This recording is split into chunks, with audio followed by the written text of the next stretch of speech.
ठीक है दुखद घटना हुई है और इस घटना की जितनी निंदा की जाए वो कम है।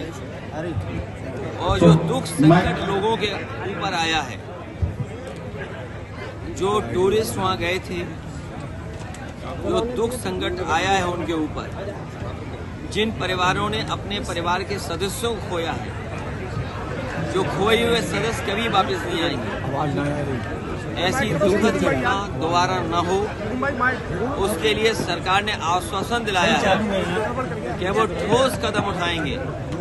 हमें उम्मीद है कि ठोस कदम के साथ साथ ठोस कार्रवाई होगी, जिससे कि जो भारत के दुश्मन हैं, जो मानवता के दुश्मन हैं, जो हमारे देश के विकास और तरक्की के दुश्मन हैं, जो हमारे देश की छवि को खराब करना चाहते हैं, जो हमारे देश का भाईचारा है, जो हमारे देश की एकता है, जो हमारे देश के लोग मिलजुल करके रहना चाहते हैं और रहते रहे हैं, भाईचारा को जो खत्म करना चाहते हैं, ऐसी ताकतों को हमेशा के लिए सफाया किया जाए।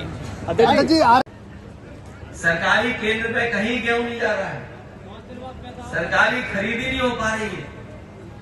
अगर सरकार चाहती तो सरकार खरीद कर लेती, लेकिन सरकार के लोग मिले हुए उद्योगपतियों से, बड़े बड़े कारोबारियों से, और इसीलिए उन्होंने बड़े कारोबारियों के सहारे, आड़तियों के माध्यम से पूरा का पूरा गेहूं खरीदने का काम किया है।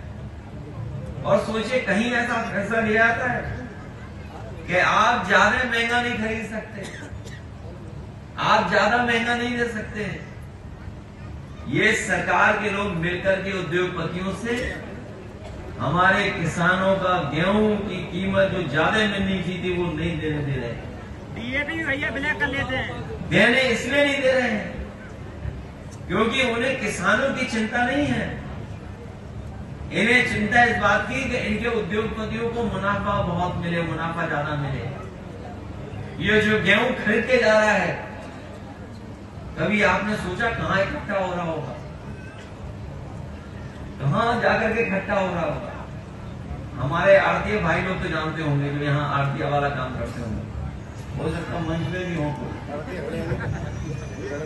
कौन खड़े, वो जानते होंगे।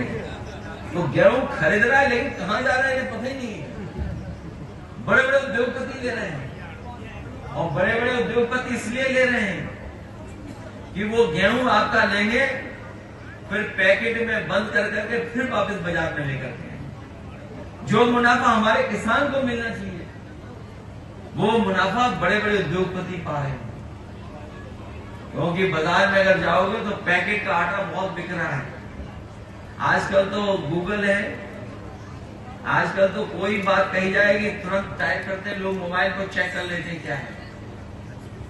ये जो बड़ी बड़ी कंपनियां हैं, ये सब गेहूं ले रहे हैं उत्तर प्रदेश में, और बाद में वही पैकेट के माध्यम से आ रहा है। जो फौज के लोग हैं बहुत अनुशासित रहते हैं, जीवन भर ट्रेनिंग पाते हैं और जीवन भर कमांड मानते हैं, जो कमांड दे दी गई वो कमांड मानते हैं।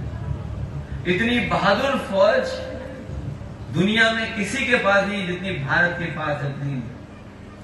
हमारी न केवल फौज बहादुर है, बल्कि समय समय पर जो जोखिम उठाती है और इतनी कठिन परिस्थितियों में जो सीमा की सुरक्षा करते हैं, शायद दुनिया में ऐसे बॉर्डर नहीं होंगे। एक तरफ कहां, जहां गर्मी में कभी कभी 50 डिग्री तक टेम्परेचर चला जाता है, और दूसरा हिस्सा अगर हम बॉर्डर का देखें, कारगिल और उसके ऊपर का हिस्सा, वो कभी कभी 60, -60, -70, -50।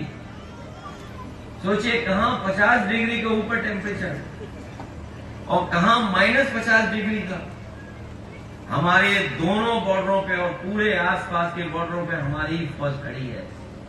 ऐसी परिस्थितियां दुनिया में किसी फौज के पास नहीं है, न ऐसी कठिन परिस्थितियों का सामना करना पड़ता है जैसा हमारी फौज का सामना करना पड़ रहा है। इस सरकार के फैसले ही गलत रहे अभी तक। अग्निवीर जैसी व्यवस्था लाए, अब चर्चा हो रही है कि हमारी फौज में कमी हो गई है। बता रहे हैं कि लाखों लाख कमी है, 1 लाख से ज्यादा कमी है हमारे फौज की। सोचिए अगर कहीं परिस्थितियां ऐसी बन गई, कहीं लंबा युद्ध कहीं छिड़ गया, तो बताओ हमारे फौज की कमी होगी कि नहीं होगी। और ये जिला तो वो जिला है और आसपास के वो जिले हैं, अगर हम देखें तो सबसे ज्यादा फौज में भर्ती होने वाले अगर कहीं के नौजवान होते थे तो यही मैनपुरी, एटा, फिरोजाबाद के सबसे ज्यादा नौजवान जाते थे और फौज में अपनी सेवा लेकर जाते। और जब कभी हम लोग जानकारी करना चाहते हैं कि आखिरकार अग्निवीर व्यवस्था क्यों लागू हो रही है, तो सूचना ये मिलती है कि अग्नि व्यवस्था इसलिए लागू हो रही है क्योंकि उन्हें बजट बचाना है।